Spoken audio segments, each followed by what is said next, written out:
ನಾನು ನಿಮ್ಗೆ ತಿಳಿಸ್ತೇನೆ. ಈ ರಾಜ್ಯಗಳು ಯಾವ ರಾಜ್ಯಗಳು?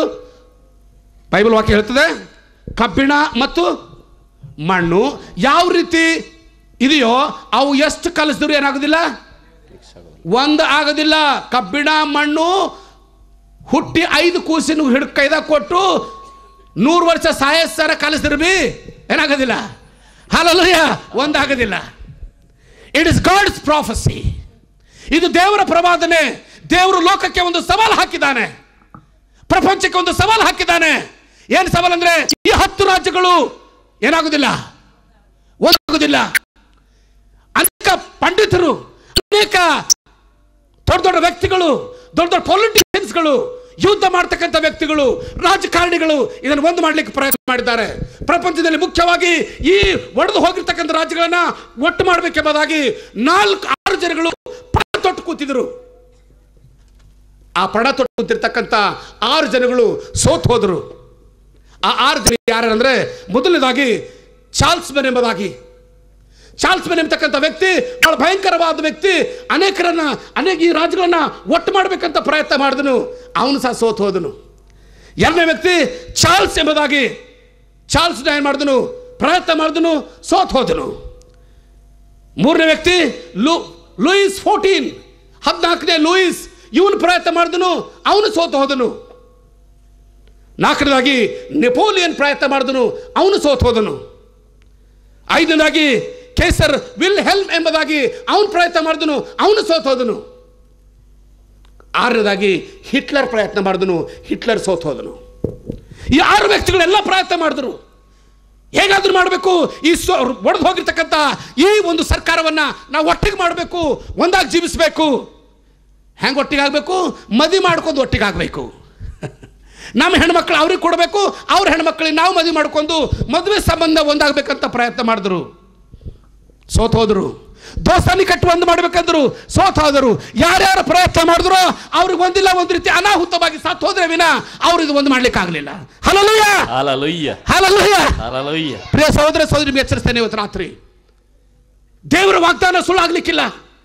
ಮನುಷ್ಯರ ಯೋಚನೆ ಸುಳ್ಳಾಗ್ಬೋದು, ಮನುಷ್ಯರ ವಿಚಾರಗಳು ಸುಳ್ಳಾಗ್ಬೋದು, ಮಾಟಗಾರರ ವಿಚಾರಗಳು ಸುಳ್ಳಾಗ್ಬೋದು, ಭವಿಷ್ಯದಾಗ ಸುಳ್ಳಾಗ್ಬೋದು. ಪ್ರವಾದನೆ ಸುಳ್ಳಾಗೋದಿಲ್ಲ, ಪ್ರವಾದನೆ ಸುಳ್ಳಾಗಲಿಕ್ಕಿಲ್ಲ. ದಾನಿಯೇಲ 2ನೇ ಅಧ್ಯಾಯದಲ್ಲಿರ್ತಕ್ಕಂಥ ಈ ರಹಸ್ಯವನ್ನ ಈ ರಾತ್ರಿ ದೇವರು ಇಲ್ಲಿ ಕುಳಿತಿರ್ತಕ್ಕಂಥ ನಮಗಳಿಗೆ ತಿಳಿಸ್ತಾನೆ. ನಿಮಗೆ ಯಾಕೆ ಈ ರಹಸ್ಯ ತಿಳಿಸ್ತಾನೆ? Because you are interested in it. ನೀವೆಲ್ಲರೂ ತಿಳ್ಕೊಳ್ಬೇಕಂತ ಪ್ರಯತ್ನ ಮಾಡಿದ್ದೀರಿ, ಅದಕ್ಕೋಸ್ಕರ ದೇವರು ನಿಮಗೆ ತಿಳಿಸ್ತಾ ಇದ್ದಾನೆ. ಬೀದರ್ನಲ್ಲಿ ಎಷ್ಟೋ ಕ್ರೈಸ್ತರಿದ್ದಾರೆ, ಎಷ್ಟೋ ಜನ ಇವತ್ತು ಜೀವನ ಮಾಡ್ತಾ ಇದ್ದಾರೆ. ಯಾರ್ಯಾರು ತಿಳ್ಕೊಳ್ಳಿಕ್ಕೆ ಇಷ್ಟ ಇಲ್ಲ ಅವ್ರಿಗೆ ಅರ್ಥ ಆಗೋದಿಲ್ಲ, ಯಾರು ತಿಳ್ಕೊಳ್ಳಿಕ್ಕೆ ಇಷ್ಟ ಇರ್ತದೋ ಅವ್ರಿಗೆ ಅರ್ಥ ಆಗ್ತದೆ. ದೇವರು ವಿಭಾಗ ಮಾಡಿರ್ತಕ್ಕಂಥ ಈ ಒಂದು ರಾಜ್ಯಗಳು ಒಂದಾಗಲಿಕ್ಕಿಲ್ಲ ಎಂಬುದಾಗಿ ದೇವರು ಪ್ರಪಂಚಕ್ಕೆ ಸವಾಲು ಹಾಕಿದ್ದಾನೆ, ಲೋಕಕ್ಕೆ ಸವಾಲು ಹಾಕಿದ್ದಾನೆ. ಅವ್ರಿಗೊತ್ತು ಒಂದು ಮಾಡ್ಲಿಕ್ಕೆ ಆಗಲಿಲ್ಲ. ದೇವರು ನಮ್ಗೆ ಸ್ತೋತ್ರವಾಗಲಿ. ಪ್ರಿಯರೇ, ಎಲ್ಲ ರಾಜ್ಯಗಳಿಗೆ ಕೇಂದ್ರವಾಗಿರ್ತಕ್ಕಂಥ ಇಂಥ ಒಂದು ದೊಡ್ಡ ರಾಜ್ಯಗಳು ಆಗಲಿಕ್ಕೆ ಆಗಲಿಲ್ಲ. ಪ್ರಯತ್ನ ಮಾಡಿದ್ರು, ಬೇಕಾದಷ್ಟು ಪ್ರಯತ್ನ ಮಾಡಿದ್ರು, ಸೋತು ಹೋದರು. ಅದಕ್ಕಾಗಿ ಕೊನೆ ರಾಜ್ಯವಾಗಿರ್ತಕ್ಕಂಥ ಬಂಡೆ ರಾಜ್ಯ, this is the rock of my salvation. Yesu ಕ್ರಿಸ್ತನು ನನ್ನ ಬಂಡೆ. ಯೇಸು ಕ್ರಿಸ್ತನಾಗಿದ್ದಾನೆ. ಬೇಡವೆಂದ ಕಲ್ಲೇ ಮುಖ್ಯವಾದ ಮೂಲೆಗಲ್ಲು. ಲೋಕದಲ್ಲಿ ತಿರಸ್ಕಾರ ಮಾಡತಕ್ಕಂಥ ಯೇಸು ಸ್ವಾಮಿ ಅಣ್ಣ ತಮ್ಮರಾಗಲಿ, ಅಕ್ಕ ತಂಗಿರಾಗಲಿ, ಸ್ವಂತ ಕುಲದವರಾಗಲಿ, ಸ್ವಂತ ಬಳಗದವರಲ್ಲಿ ಯಾರೂ ಇಷ್ಟಪಡಲಿಲ್ಲ, ಎಲ್ಲರೂ ತಿರಸ್ಕಾರ ಮಾಡಿದ್ರು. ಆ ತಿರಸ್ಕಾರ ಮಾಡಿರ್ತಕ್ಕಂಥ ಯೇಸು ಸ್ವಾಮಿ ಇವತ್ತು ತನ್ನ ರಾಜ್ಯವನ್ನು ಕಟ್ಟಲಿಕ್ಕೆ ಆಗ್ತಕ್ಕಂಥನಾಗಿದ್ದಾನೆ. ತನ್ನ ಸ್ವಂತ ರಾಜ್ಯವನ್ನು ಕಟ್ಟಲಿಕ್ಕೆ ಆತನು ತಯಾರಾಗಿದ್ದಾನೆ. ಎಲ್ಲ ರಾಜ್ಯರು ಸೋತು ಹೋದರು. ದಾನಿಯೇಲ 2ನೇ ಅಧ್ಯಾಯ 44 ಮತ್ತು 45ನೇ ವಚನ. ಆ ರಾಜರ ಕಾಲದಲ್ಲಿ ಪರಲೋಕ ದೇವರು ಒಂದು ರಾಜ್ಯವನ್ನು ಸ್ಥಾಪಿಸುವನು. ಆ ಕಾಲದಲ್ಲಿ ಪರಲೋಕ ದೇವರು ತನ್ನ ಒಂದು ರಾಜ್ಯವನ್ನು ಸ್ಥಾಪನೆ ಮಾಡುವನು. ಅದು ಎಂದಿಗೂ ಅಳಿಯದು, ಅದು ಎಂದಿಗೂ ಅಳಿಯದು. ಅದರ ಪ್ರಾಬಲ್ಯವು ಬೇರೆ ಜನಾಂಗಕ್ಕೆ ಕದಲಿ ಹೋಗದು. ಆ ರಾಜ್ಯಗಳನ್ನೆಲ್ಲ ಭಂಗಪಡಿಸಿ ನಿರ್ನಾಮ ಮಾಡಿ ಶಾಶ್ವತವಾಗಿ ನಿಲ್ಲುವುದು. ದೇವ ನಮಗೆ ಸ್ತೋತ್ರವಾಗಲಿ.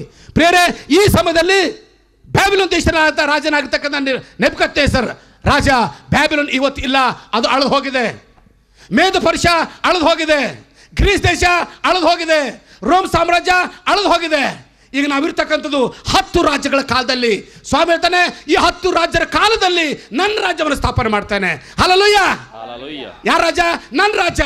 ಆ ರಾಜ್ಯ ಏನಾಗುದಿಲ್ಲ, ಅಳಿದು ಹೋಗುದಿಲ್ಲ, ಅದು ಬೇರೆ ಜನರಿಗೆ ಕದಲು ಹೋಗುದಿಲ್ಲ. ಇಂಥ ಒಂದು ರಾಜ್ಯವನ್ನು ನಾನು ಸ್ಥಾಪನೆ ಮಾಡ್ಲಿಕ್ಕೆ ಹೋಗ್ತೇನೆ. ಆ ರಾಜ್ಯ ಯೇಸು ಕ್ರಿಸ್ತನ ರಾಜ್ಯ. ಯಾರ ರಾಜ್ಯ? ಯೇಸು ಕ್ರಿಸ್ತನ ರಾಜ್ಯ. ಅದಕ್ಕೋಸ್ಕರ ಪ್ರಿಯರೇ, ಇಲ್ಲಿ ಕುಳಿತಾಗ ನಿಮ್ಮೆಲ್ಲರಿಗೆ ಎಚ್ಚರಿಸ್ತೇನೆ, ಇವತ್ತು ಆ ಯೇಸು ಕ್ರಿಸ್ತನು, ಆ ಭಯಂಕರವಾಗಿರ್ತಕ್ಕಂಥ ಪರಲೋಕ ದೇವರು ಆತನ ತನ್ನ ರಾಜ್ಯವನ್ನು ಸ್ಥಾಪನೆ ಮಾಡ್ತಾನೆ.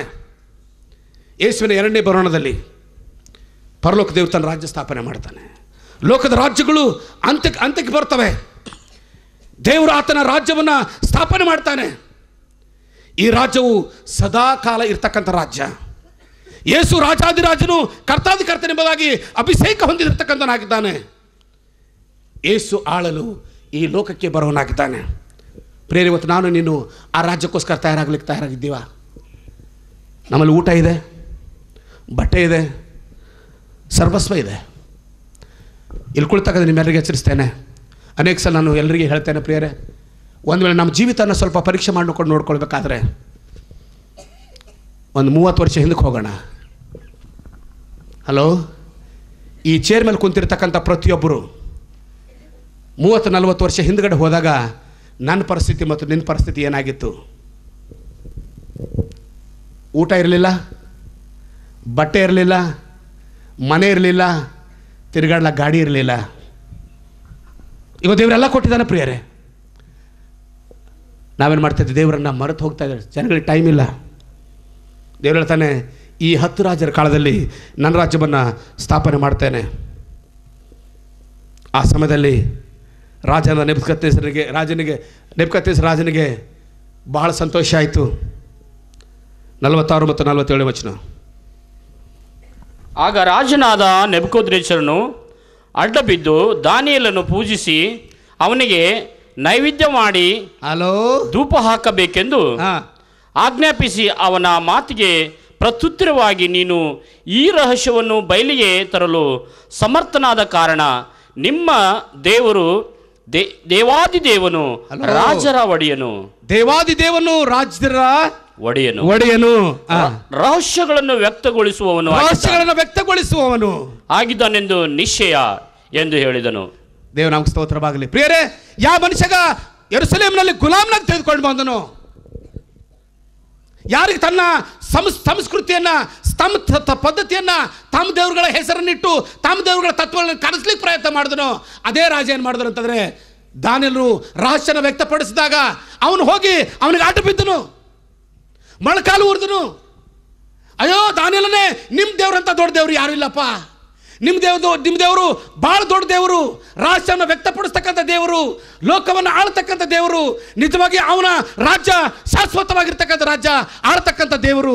ನಿಮ್ಮ ದೇವರು ಹಾಗೆ ಯಾರು ಇಲ್ಲ ಎಂಬುದಾಗಿ ಅವನಿಗೆ ಹೊಗಳಿ, ಅವನಿಗೆ ಅವನ ಪದ್ಧತಿ ಪ್ರಕಾರ, ನೆಬೂಕದ್ನೆಚ್ಚರನ ಪದ್ಧತಿ ಪ್ರಕಾರ ಅವನಿಗೆ ಧೂಪ ತಂದನು. ಅವನಂದನು, ನಾನು ದೇವರಂತೂ ನೋಡಿಲ್ಲ, ಈ ಲೋಕದಲ್ಲಿ ಇವನೇ ದೇವರು ಎಂಬುದಾಗಿ ಅವನ ಪದ್ಧತಿ ಪ್ರಕಾರ ಅವನೇನು ಮಾಡಿದನು? ಧೂಪ ಹಾಕಿ ಅವನಿಗೆ ಆರಾಧನೆ ಮಾಡಿದನು. ಪ್ರಿಯ ಸಹೋದರ ಸಹೋದರಿಯರೇ, ಇವತ್ತು ನಿಮಗೆ ಎಚ್ಚರಿಸ್ತೇನೆ, ಆ ಧೂಪ ಹಾಕಿ ಆರಾಧನೆ ಮಾಡಿದಾಗ ಒಂದು ಮಾತು ಹೇಳ್ತಾನೆ, ದಾನಿಯೇಲನೇ, ನಿಮ್ಮ ದೇವರಂತ ದೊಡ್ಡ ದೇವರು ಯಾರು ಇಲ್ಲ. ಇನ್ನೊಂದ್ಸಲ ಓದಪ್ಪ. ಓಕೆ. ನೀನು ಈ ರಹಸ್ಯವನ್ನು ಬಯಲಿಗೆ ತರಲು ಸಮರ್ಥನಾದ ಕಾರಣ ನಿಮ್ಮ ದೇವರು ದೇವಾದಿದೇವನು, ರಾಜರ ಒಡೆಯನು, ರಹಸ್ಯಗಳನ್ನು ವ್ಯಕ್ತಪಡಿಸುತ್ತಾನೆಂಬುದಾಗಿ ನಿಶ್ಚಯ ಎಂದು ಹೇಳಿದನು. ಖಂಡಿತ ಸುಳ್ಳಿಲ್ಲ. Hallelujah, hallelujah, ಸುಳ್ಳಿಲ್ಲ. ಅದು ಯಾರು ಸಾಕ್ಷಿ ಕೊಡ್ತಾ ಇದ್ದಾರೆ? ನೆಬೂಕದ್ನೆಚ್ಚರ. Who was Nebuchadnezzar? A heathen king, ಅನ್ಯ ವ್ಯಕ್ತಿ. ಕ್ರೈಸ್ತರಲ್ಲ ಪ್ರಿಯರೇ. ಇವತ್ತು ಕ್ರೈಸ್ತರು ಸಾಕ್ಷಿಕೊಳ್ಳಿಕ್ಕೆ ಹಿಂದೆ ಮುಂದೆ ನೋಡ್ತೇವೆ, ನಮಗಾಗಿರ್ತಕ್ಕಂಥ ಅನುಭವನ ಹೇಳಲಿಕ್ಕೆ ಹಿಂದೆ ಮುಂದೆ ಆಗ್ತೇವೆ. ಇಲ್ಲಿ ಅನ್ಯ ರಾಜನು, ನೆಬೂಕದ್ನೆಚ್ಚರ ರಾಜನು, ಅವನು ಇವತ್ತು ಸಾಕ್ಷಿ ಹೇಳ್ತಾ ಇದ್ದಾನೆ, ನಿಮ್ಮ ದೇವರು ಬಹಳ ದೊಡ್ಡ ದೇವರು, ಆತ ನಿಜವಾಗಿ ಮಾಡ್ತಕ್ಕಂಥ ಪ್ರತಿಯೊಂದು ಕಾರ್ಯಗಳು ಖಂಡಿತ ಅದು ನಿಶ್ಚಯ ಎಂಬುದಾಗಿ ದಾನಿಯೇಲನಿಗೆ ಆರಾಧನೆ ಮಾಡ್ತಾನೆ. ಅದಕ್ಕಾಗಿ ಪ್ರಿಯರೇ, ದಾನಿಯೇಲನಿಗೆ ದೊಡ್ಡ ವ್ಯಕ್ತಿ, ಐಶ್ವರ್ಯವಂತ ರಾಜನು ಮೊಳಕಾಲೂರಿ ಅವನಿಗೆ ನಮಸ್ಕಾರ ಮಾಡಿ ಅವನಿಗೆ ನೈವೇದ್ಯ ಮಾಡಿ ಅವನನ್ನು ಪೂಜಿಸ್ತಾನೆ. ಲೂಕ 23:42 ವಚನದಲ್ಲಿ ಹೇಳ್ತದೆ. ಲೂಕ 23:42 ವಚನ.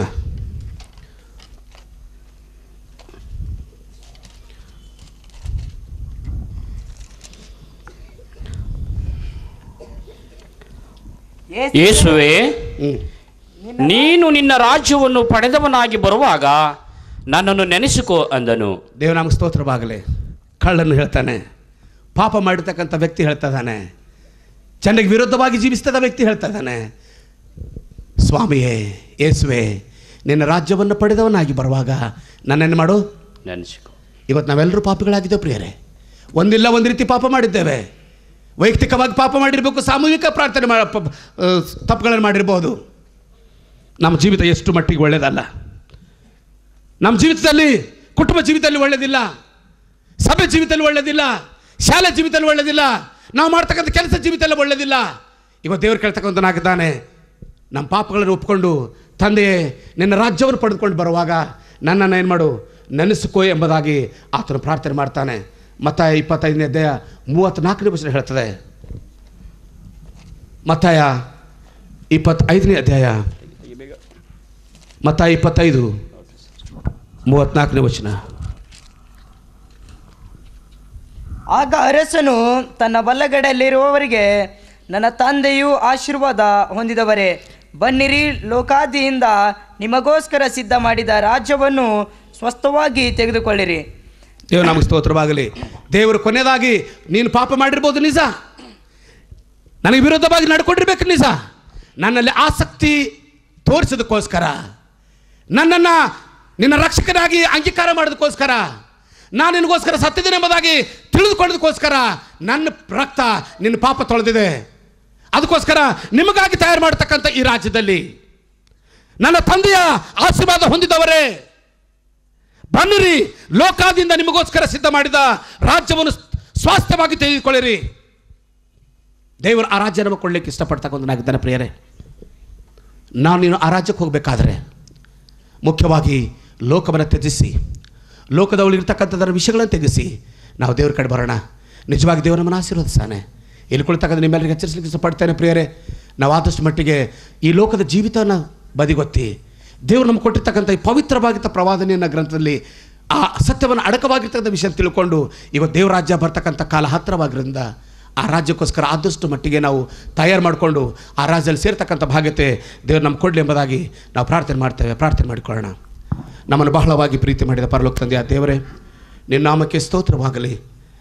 ದಾನಿಯೇಲ 2ನೇ ಅಧ್ಯಾಯದಲ್ಲಿ ಅಡಕವಾಗಿರ್ತಕ್ಕಂಥ ರಹಸ್ಯವನ್ನು ನೀನು ವ್ಯಕ್ತಪಡಿಸಿದ್ದೀಯ, ಅದಕ್ಕಾಗಿ ನಿನಗೆ ಸ್ತೋತ್ರ. ಪ್ರಪಂಚದಲ್ಲಿ ಯಾರೂ ತಿಳಿಸದೇ ಇರ್ತಕ್ಕಂಥ ರಹಸ್ಯವನ್ನು ತಿಳಿಸಿದ್ದಿ, ಅದಕ್ಕಾಗಿ ನಿನಗೆ ಸ್ತೋತ್ರ. ನಿನ್ನ ಮಕ್ಕಳ ಮುಖಾಂತರವಾಗಿ ಈ ರಹಸ್ಯವನ್ನು ವ್ಯಕ್ತಪಡಿಸಿದ್ದಿ, ಅದಕ್ಕಾಗಿ ನಿನಗೆ ಸ್ತೋತ್ರ. ಇವತ್ತು ಕರ್ತನ ದೇವರೇ, ದಾನಿಯೇಲನು ಆ ರಹಸ್ಯವನ್ನು ರಾಜ್ಯನಿಗೆ ತಿಳಿಸ್ತಕ್ಕಂಥ ಆ ರಹಸ್ಯಗಳನ್ನು ನಿನ್ನ ಮಕ್ಕಳಾದ ನಮ್ಮನ್ನ ಪ್ರಿಯ ಸ್ವಾಮಿ ಈ ಲೋಕಕ್ಕೆ ರಹಸ್ಯವನ್ನು ತಿಳಿಸಲಿಕ್ಕೆ ನೇಮಕ ಮಾಡಿದ್ದಿ, ಆರಿಸಿಕೊಂಡಿದ್ದಿ, ಅದಕ್ಕಾಗಿ ನಿನಗೆ ಸ್ತೋತ್ರ ಸಲ್ಲಿಸ್ತಕ್ಕಂಥರಾಗಿದ್ದೇವೆ. ಪ್ರತಿಯೊಬ್ಬ ಕ್ರೈಸ್ತರು ಸ್ವಾಮಿ, ಪ್ರತಿಯೊಬ್ಬ ನಿನ್ನ ಮಕ್ಕಳು ನಿನಗೆ ಸಾಕ್ಷಿಯ ಮಕ್ಕಳಾಗಿ ನಿನ್ನ ರಹಸ್ಯವನ್ನು ಜನಗಳಿಗೆ ತಿಳಿಸಿದಾಗಿ, ನಿನ್ನ ಬರೋಣ ವಿಷಯದಲ್ಲಿ ಅವರು ಅರ್ಥ ಮಾಡಿಕೊಳ್ಳುವಾಗೆ ತಿಳಿಸುವಾಗೆ ನಿನ್ನ ಪರಲೋಕದ ಎಲ್ಲ ಜ್ಞಾನವನ್ನು ಪ್ರತಿಯೊಬ್ಬರಿಗೆ ಕೊಟ್ಟು ನೀನು ನಡೆಸಬೇಕಾಗಿ ನಿನ್ನ ವಿನಂತಿಸ್ಕೋತೇನೆ. ಮತ್ತೊಂದು ಆವರ್ತಿ ಪ್ರತಿಯೊಬ್ಬರನ್ನು ಆಶೀರ್ವದಿಸಿ ನೀನು ಮಹಿಮೆ ಹೊಂದಬೇಕಾಗಿ ಪ್ರಿಯ ಗುರುವಾದ ಯೇಸು ಕ್ರಿಸ್ತನ ದಿವ್ಯ ನಾವು ಬೇಡ್ತೇವೆ ಸ್ವಾಮಿ. ಆಮೇನ್. ದಯಮಾಡಿ ನಾಳೆ ನಾವು ಭಾಳ ಮುಖ್ಯವಾಗಿರ್ತಕ್ಕಂಥ ಅಧ್ಯಯನ ಮತ್ತೆ ಓದಲಿಕ್ಕೆ ಹೋಗ್ತಕ್ಕಂಥರಾಗಿದ್ದೇವೆ. ನಾನು ನಂಬ್ತೇನೆ ಇವತ್ತಿನ ದಿವಸ ನಾವೆಲ್ಲ ಸಂತೋಷಪಟ್ಟಿದ್ದೇವೆ. ಎಷ್ಟು ಜನ ಸಂತೋಷಪಟ್ಟಿದ್ದೀರಿ? Hallelujah, hallelujah. ದೇವರು ನಮ್ಮನ್ನು ಆಶೀರ್ವದಿಸಲಿ. ನಾಳೆ ದಿವಸ ಯೂನಿವರ್ಸಲ್ ಡೆತ್ ಡಿಕ್ರಿ, ಪ್ರಪಂಚಕ್ಕೆ ಕೊಟ್ಟಿರ್ತಕ್ಕಂಥ ಮರಣದ ಆಜ್ಞೆ ಎಂಥದ್ದು, ಆ ಮರಣದ ಆಜ್ಞೆಯಲ್ಲಿ ನಾವು ದೇವರು ಯಾವ ರೀತಿ ಕಾಪಾಡಿದ್ದಾನೆ ಅಂತಕ್ಕಂಥ ರಹಸ್ಯವನ್ನು ನಾಳೆ ನಾವು ಸರಿಯಾಗಿ ಸಮಯಕ್ಕೆ ಬಂದಾಗ ಆ ಸತ್ಯ ತಿಳ್ಕೊಳ್ಳಿಕ್ಕಾಗ್ತದೆ. ಅದಕ್ಕಾಗಿ ದಯಮಾಡಿ ಸರಿಯಾದ ಸಮಯಕ್ಕೆ ಬನ್ನಿರಿ. ಸರಿಯಾಗಿ ಸಮಯಕ್ಕೆ ಬಂದು ಆದಷ್ಟು ನಾವು ಈ ಸತ್ಯ ತಿಳ್ಕೊಳ್ಳತಕ್ಕಂಥ ಆ ಜ್ಞಾನ ಮತ್ತು ತಿಳುವಳಿಕೆ ದೇವರು ನಮ್ಗೆ ಕೊಡಲಿ ಎಂಬುದಾಗಿ ಮತ್ತೊಂದು ಆವರ್ತಿ ನಿಮ್ಮೆಲ್ಲರನ್ನ ವಂದಿಸ್ತಾ ಮತ್ತು ದೇವರನ್ನ ಕೇಳ್ಕೊಳ್ತಾ ದೇವರು ನಮ್ಮೆಲ್ಲರ ಆಶೀರ್ವದಿಸಿ ಎಂಬುದಾಗಿ ಕೇಳ್ತೇನೆ. ದೇವರು ವಾಕ್ಯನ ಆಶೀರ್ವದಿಸಲಿ. ಜೈ ಕ್ರಿಸ್ತ.